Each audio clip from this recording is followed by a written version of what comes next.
औज़ुबिल्लाहि मिनश्शैतानिर्रजीम बिस्मिल्लाहिर्रहमानिर्रहीम। नाज़रीन अस्सलाम वालेकुम, मैं हूँ इमरान वसीम। नाज़रीन, इस वीडियो में बात करेंगे चंद मौज़ूआत के ऊपर। हमारे जो अहम मौज़ू होंगे उसमें एक जो PTM के अहम रहनुमा हैं जिन्होंने पाक फ़ौज को मुबैना तौर पर नंगी और गंदी गालियाँ दी, आज अदालत ने उनकी ज़मानत मंजूर कर ली। इसके अलावा सुप्रीम कोर्ट ऑफ पाकिस्तान में साबिक़ वज़ीर ख़ज़ाना ishaq डार का भी एक मुकदमा था जिसमें उन्हें सुप्रीम कोर्ट ऑफ पाकिस्तान की जानिब से कोई 3-3.5 करोड़ रुपए का जुर्माना किया गया था। उसकी समाअत हुई है और ishaq डार ने अदालत उस्मा से आर्टिकल 248 का इस्तिस्ना मांग लिया है। लेकिन इन दोनों मौज़ूआत से पहले हम बात करेंगे जो आम तासुर ख़ास तौर पर सोशल मीडिया के ऊपर और अमूमी तौर पर जो कन्वेंशनल मीडिया के ऊपर है उस पर फैलाया जा रहा है कि शरीफ ख़ानदान और ज़रदारी के साथ जो है वो हुकूमत या नैब जो है कोई डील करने के लिए जा रही है। आज वज़ीर आज़म इमरान ख़ान की बाबर अवान के साथ एक मुलाकात हुई और इस मुलाकात में वज़ीर आज़म इमरान ख़ान ने दो टोक अल्फाज में यह कह दिया है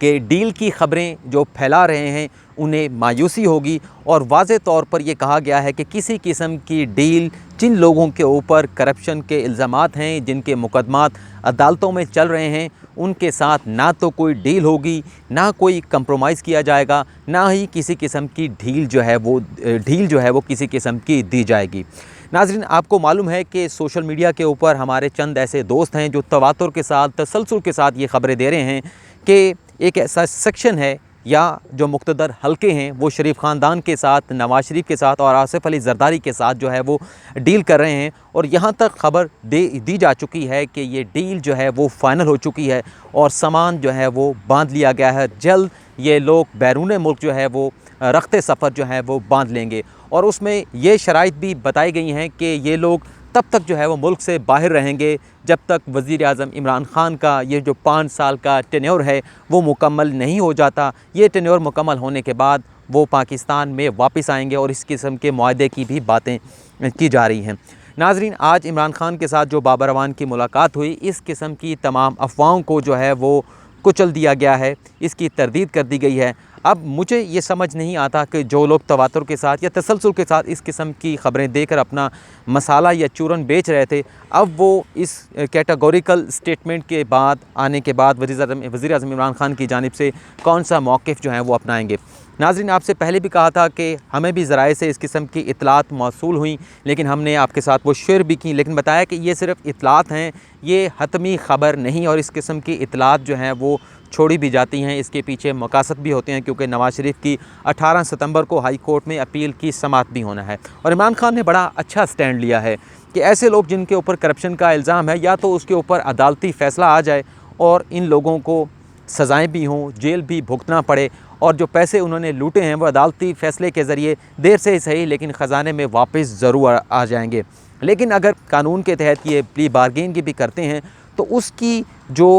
इम्प्लीमेंटेशन होगी या अप्रूवल होगी वो भी अदालत के ज़रिए होगी, और ये लोग 10 साल के लिए जो है वो इलेक्शन से नाअहल हो जाएंगे। उसमें चाहे शरीफ ख़ानदान के लोग हों, मरीम नवाज़ हों, शहबाज शरीफ हों, या आसिफ अली ज़रदारी, अब बिलावल भुट्टो ज़रदारी के हवाले से भी मुकदमात के हवाले सुना जा रहा है कि जाली बैंक अकाउंट में उनका भी नाम सामने आ रहा है, तो ये लोग 10 साल के लिए बाहर हो जाते हैं। लेकिन जो डील के ज़रिए ख़बरें फैलाई जाती हैं उससे ये तमाम जो इम्कानात या मुमकिनात हैं वो ख़त्म हो जाते हैं कि 5 साल के बाद जब इमरान ख़ान की हुकूमत अपने 5 साल पूरे कर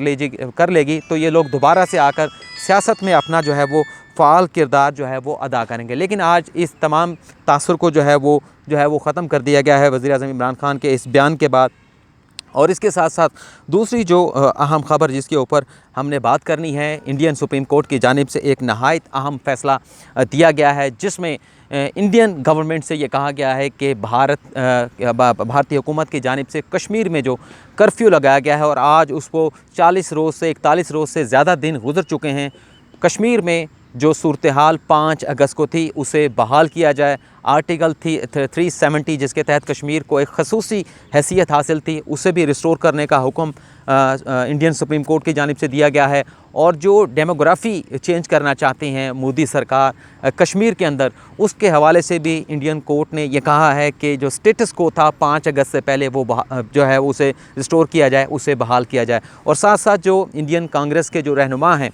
मोहम्मद नबी आज़ाद, उन्हें भी कश्मीर जाने के हवाले से इजाज़त देने का भी जो है वो कहा गया है इंडियन सुप्रीम कोर्ट की जानिब से। बहुत बड़ा फ़ैसला है और पाकिस्तान के मौक़िफ़ की जीत हुई है कि इंडिया ने जो इक़दाम उठाया है वो गैर आइनी है। ना सिर्फ पाकिस्तान के ये मौक़िफ़ की जीत हुई है बल्कि इंडिया के अंदर भी जो आवाज़ें उठ रही थी मोदी सरकार के इस इक़दाम के ऊपर, उनकी भी ज़रूर जीत हुई है। और वज़ीर-ए-आज़म इमरान खान आइंदा आने वाले चंद दिनों में अमेरिका का दौरा करेंगे, जहाँ वो अक़वाम मुत्तहिदा की जनरल असम्बली से खिताब करेंगे। लेकिन उससे पहले कश्मीर के मामले के ऊपर वो सऊदी अरब से होते हुए जो वली अहद हैं उनसे भी मुलाकात करते हुए जाएंगे। अब हम आते हैं आज के अपने टॉपिक के ऊपर। आलिम ज़ेब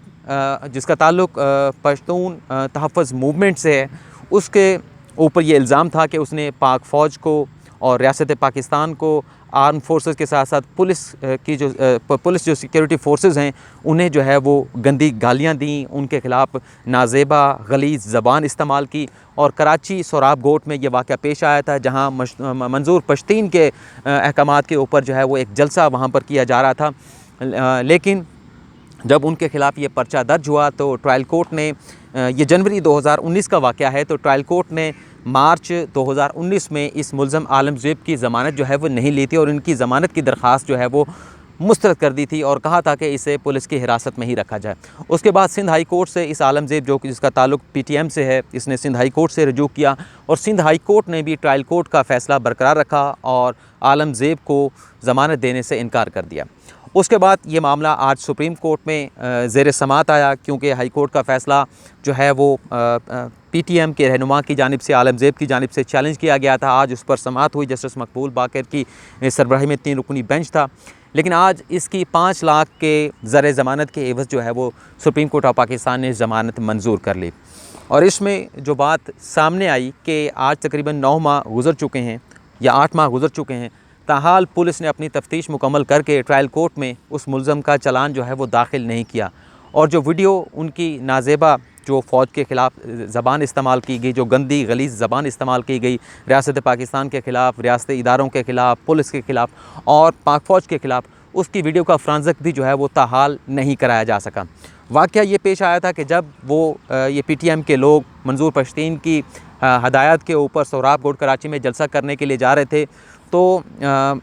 थाना सोराब गोट के जो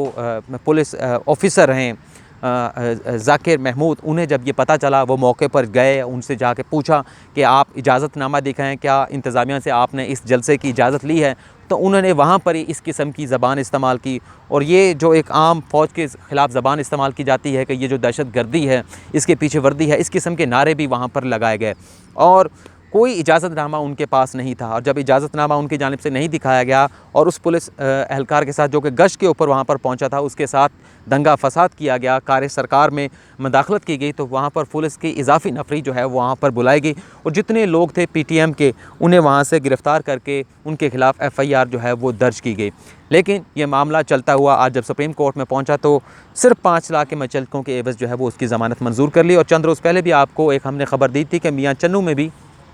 एक ऐसा वाक़या पेश आया था जिसमें 2900 किलोग्राम बारूदी मवाद जो है वो जिस शख्स से मुबैना तौर पर उसने इकट्ठा किया था और उसमें मियाँ चन्नू का गांव जो है वो पूरा जो था वो तबाह हो गया था, क्योंकि वो 2900 किलोग्राम मवाद जहाँ पर रखा गया था वो अचानक किसी वजह से फट गया। लेकिन वो मास्टर रियाज नामी जो मुल्ज़म था उसे सुप्रीम कोर्ट ऑफ पाकिस्तान ने आदम शवाहिद के ऊपर जो है वो बरी करने का हुक्म दे दिया और ये कहा कि जो इस्तग़ासा है वो अपना मुकदमा साबित करने में नाकाम रहा। उसके बाद हम आ जाते हैं जो हमारा दूसरा मौजू है आज की इस वीडियो का। ishaq डार का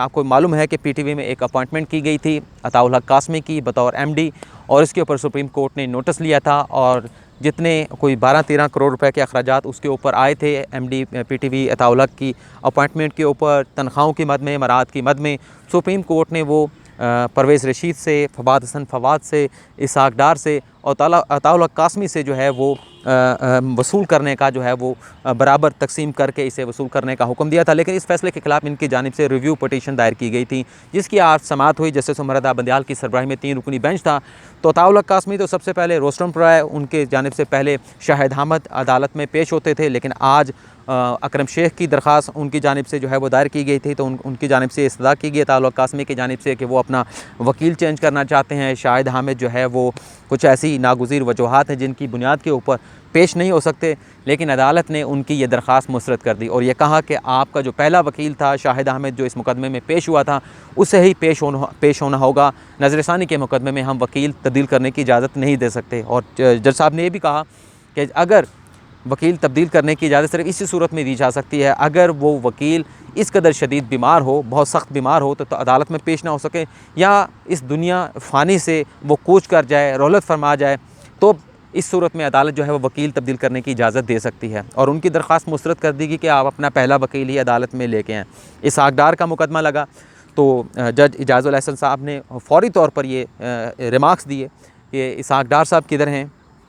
वो ख़ुद क्यों नहीं आए। तो उनके वकील की जानिब से ये बताया गया कि ishaq dar को सुने बगैर अदालत ने उनके ख़िलाफ़ फ़ैसला दे दिया और 3-3.5 करोड़ रुपए का हर्जाना अदा करने का हुक्म दिया। उन्हें सुना नहीं गया, उनकी नुमाइंदगी अदालत में नहीं थी और उनकी जानिब से एक ख़त भी लिखा गया था अदालत को, लेकिन उस ख़त को अदालत ने जो है वो ज़ेर गौर नहीं लाया, जिस पर अदालत का ये कहना था। बल्कि उनके वकील ने यह भी कहा कि जो भी ये तकर्री अपॉइंटमेंट हुई इसमें जो तनख्वाह तय की गई इसमें ishaq dar का कोई किरदार नहीं था, बल्कि उन्हें तो आइन के आर्टिकल 248 के तहत इस्तिस्ना हासिल था। अगर कोई ज़िम्मेदार है तो वो सेक्रेटरी फ़ाइनेंस है, क्योंकि सुप्रीम कोर्ट के फ़ैसले के मुताबिक चीफ़ ऑपरेटिंग जो ऑफिसर होता है वो मुतलका वजारत का सेक्रेटरी होता है। लेकिन अदालत की जानिब से उन्हें बाबर कराया गया कि वज़ीर जो है वो ख़ुद फ़ाइलों के ऊपर दस्तखत नहीं करते और ज़िम्मेदार जो है वो बना दिया जाता है सेक्रेटरी को। और जब ये मुकदमा एक तवील अरसे तक अदालत उज़्मा में ज़ेर समात रहा और ये बात ishaq dar के इल्म में थी, लेकिन वो अदालत में पेश नहीं होते रहे, अदालत की कार्रवाई से गुरेज़ करते रहे, इज्तनाब बरतते रहे